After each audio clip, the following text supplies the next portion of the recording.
inkanto. Nakukuha mo na. Oh, kaya pinaliliwanag ko sa'yo ng tama para maintindihan mo, makakuha ka na, ganun pala yun. Ngayon, kapag ang ibinigay sa'yo yung meaning ng mga letra dito, ipaliliwanag din sa'yo na hindi lang yun ang orasyon. May sikreto pang orasyon na isang A na nawawala.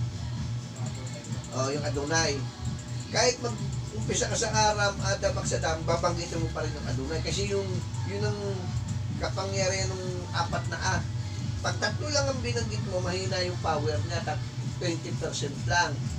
Pag binanggit mo yung Aram, Adam, Aksadam, Adonai, Regnum Omnipotentem Pagmamitam Adonai, tsaka yung panalangin niya, 100%. Kuha mo na.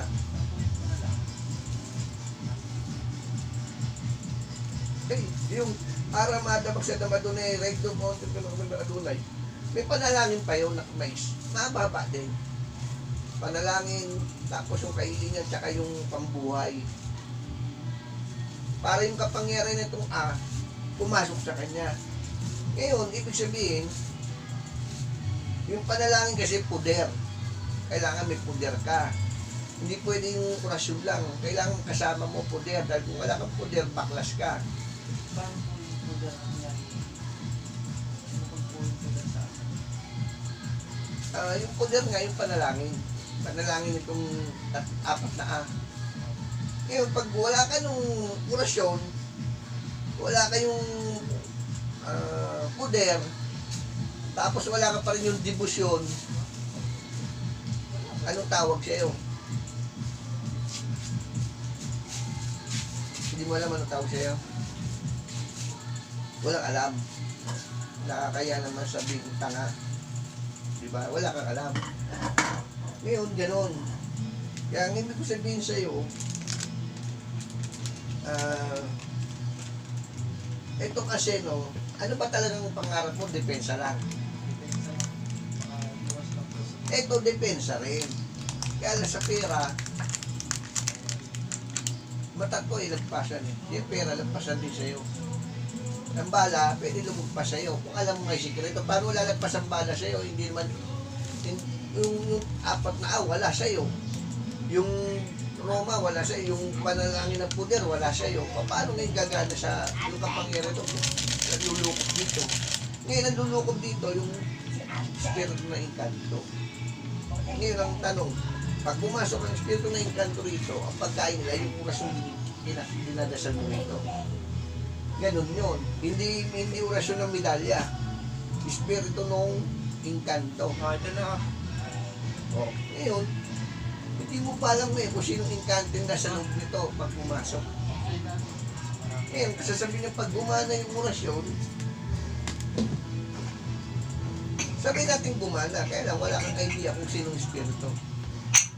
Diba? Tapos, ang mangyayari noon, hindi mo na siya tatawagan, papakainin mo siya ng papakita ng orasyon mo, siya naman parang ililigtas ka na lang niya kung kailan ang panganib. Iba kasi ibang ano rin yun, ibang pamamaraan ng anting-anting naman yun. Sa espiritu ka umaasa, hindi sa orasyon. Makikita mo, boy siya. Diba sabi nga, pag-aralan mo kung paano paganahin yan. Ngayon, ganito yun. Hindi mo pag-aralan kung paano paganahin. Dasalan mo siya lang, dasalan ng ibinigay sa iyo, nagtatawag ng espiritu yun, ng inkanto. Pag pumasok ng espiritu ng inkanto ito, buhay na siya. Buha mo. Espiritu na inkanto. Kasi yung dasal mo sa immortalis, isa inkanto yan. Espiritu na inkanto yung papasok. Ngayon, kung ang dasal mo naman ay mayroong tatlong ama namin, tatlong abaginong Maria, tatlong Gloria Patri o Luwalhati, isang sumasampalataya, yun ang pagkain ng medalya. Yun ang debosyon. Yun ang debosyon nitong medalya. Pag hindi mo siya pinakain ng tatlong ama namin, tatlong abaginong Maria, tatlong Luwalhati, isang sumasampalataya, gutom siya.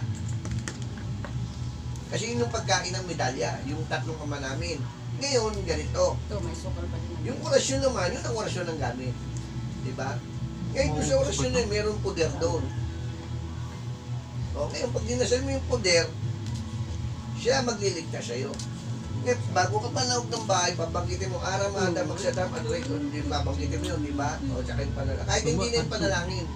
Yung panalangin, pag matutulog Bakit ka na inuntok lang, ko ba yan? Parang nagising mo. tanga-tanga tong gago. Kung manalangin ka ng bahay, ayun lang ang Kantuhan babanggitin mo. yan, Tatlong ay, apat na, tsaka yung Roma. Kasi iip mo sa sarili mo, pero kung halikan to, Tingnan mo. hindi hinalikan mo yung medalya. Baka hinalikan mo to. Bigay mo sa nanay mo. Hindi kayo magbibisa. Hinalikan. Ang hinalikan, babae. Nakahuli ko na yung mama na. O, ba't ka natawa? May girlfriend ka na ba? Kasama na po. Ah, may asawa ka na. Okay. Tamo. Ilan na anak ng asawa mo? Isa na po. Ilan na asawa mo? May dapat marami. Ah, mahirap din. Ito lang, bisibiro lang kita. Nasa sa iyo kung dadami. O ngayon na, naiintindihan mo na ibig ko sabihin. Una kasi, no, siyempre kayo, mga baguhan pala sa anting-anting o depensa. Yun nga, kapag ang isang maestro nalapitan mo matalino rin ang estudyante. Pag ang mga nalapitan mo ng mga maestro, kakaunti lang ang alam, kakaunti lang din ang alam mo. Pero hindi ako nagbibitaw ng mga bad image o mga bad kasi sasama naman loob nila sa akin. Marami ng maestrong galing sa akin. Pero hindi mo alam. Hindi mo alam mo bakit. O tulad nito, pag nalaman niya magagalit siya sa akin. Yung ba alam? Ikaw, di ba magagalit siya sa akin? Ngayon ang tanong, ako bang may kasalanan o siya?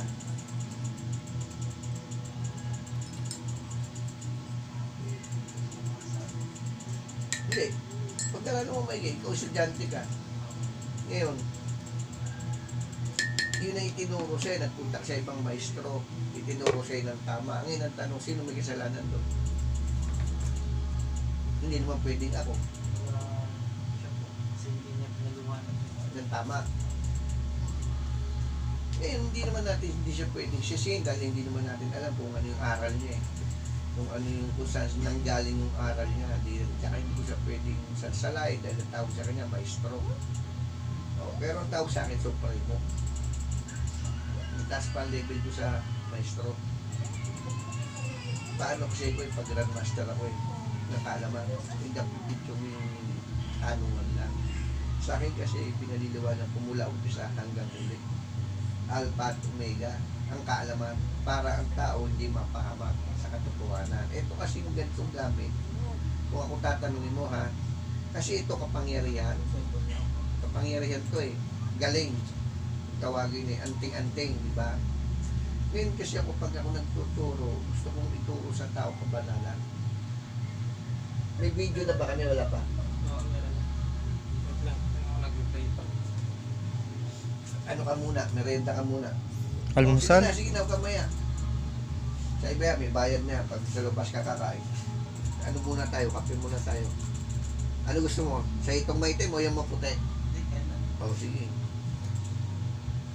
Kain Ganyan muna. po ang kape ng lolo ko. Ha? Ganyan po ang kape ng lolo ko. Hindi na kakape ng Ang alak. gano'n.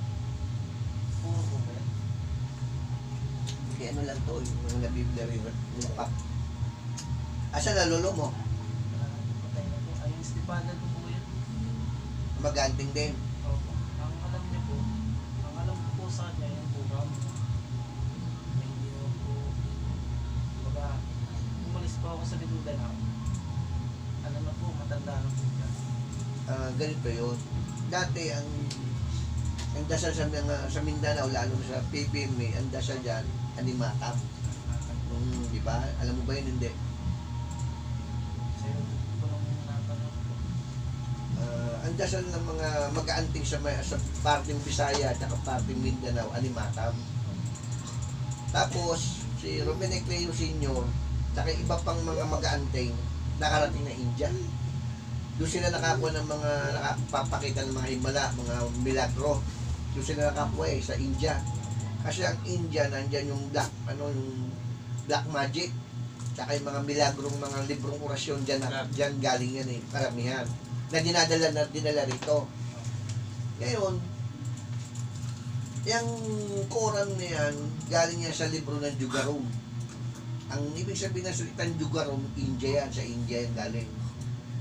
Doon nila nakuha yan yung Quran. At nalaman nila ang Quran, tumatawag ng mga espiritu yan, nakakapanggamot. Ngayon, sa dami ng mga nagdasal dyan, kahit ikaw yung sabihin natin, ikaw yung makapangyarihan, sa dami ng tumatawag sa iyo, nauubos yung lakas mo. Kaya ngayon, nagalaw ka parang robot na nasa hina sa dami ng humihingi na supply sa iyo. Parang ano yung kuryente, di ba? Pag marami na yung sinusupply mo ng kuryente, anong lalabas sa iyo? Mapupundi ka. O, ganun din yon. Yung orasyon na yon. Ang gamitin mo, yung 95,000 degree power ng Quran. Alam mo ba yun? Nasa YouTube. Oo, 95,000 degree power ng Quran. Ngayon,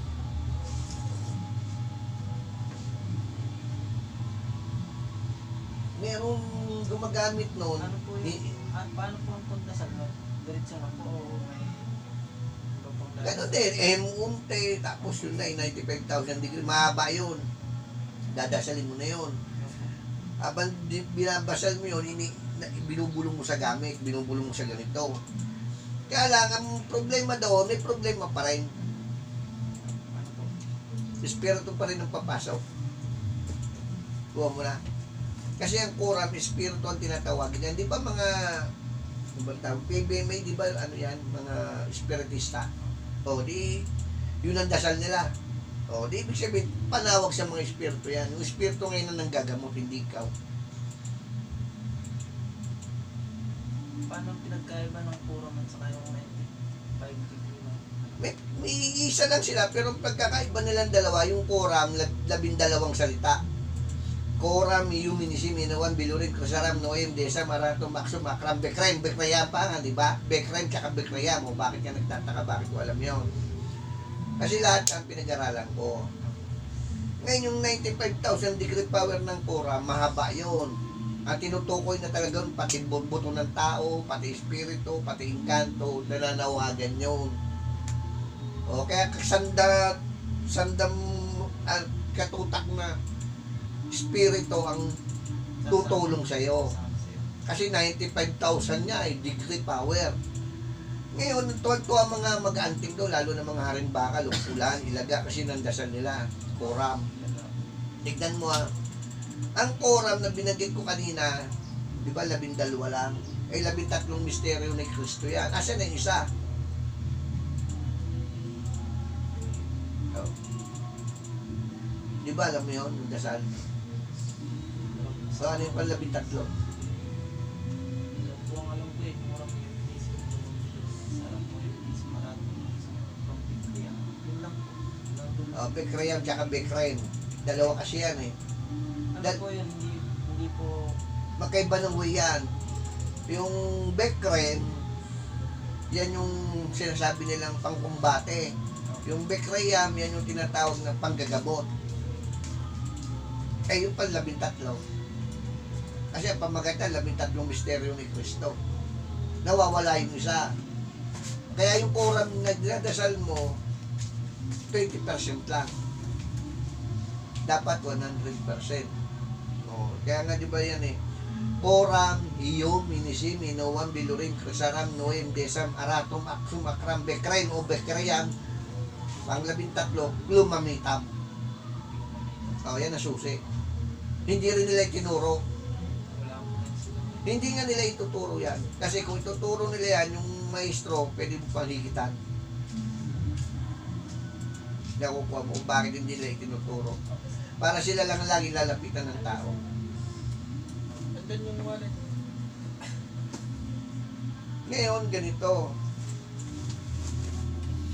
Meron ka bang sadya, sabi mo yung mga pandepensa. Ang pandepensa ko kasi dito, mga libreta.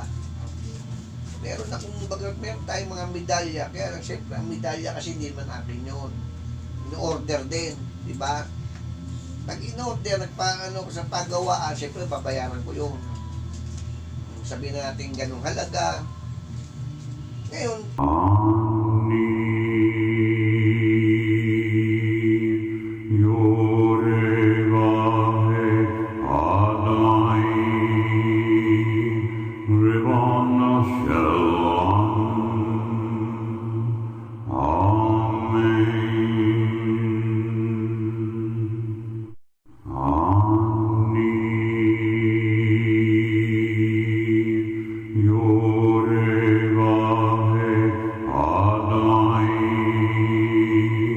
Rivana Shalom.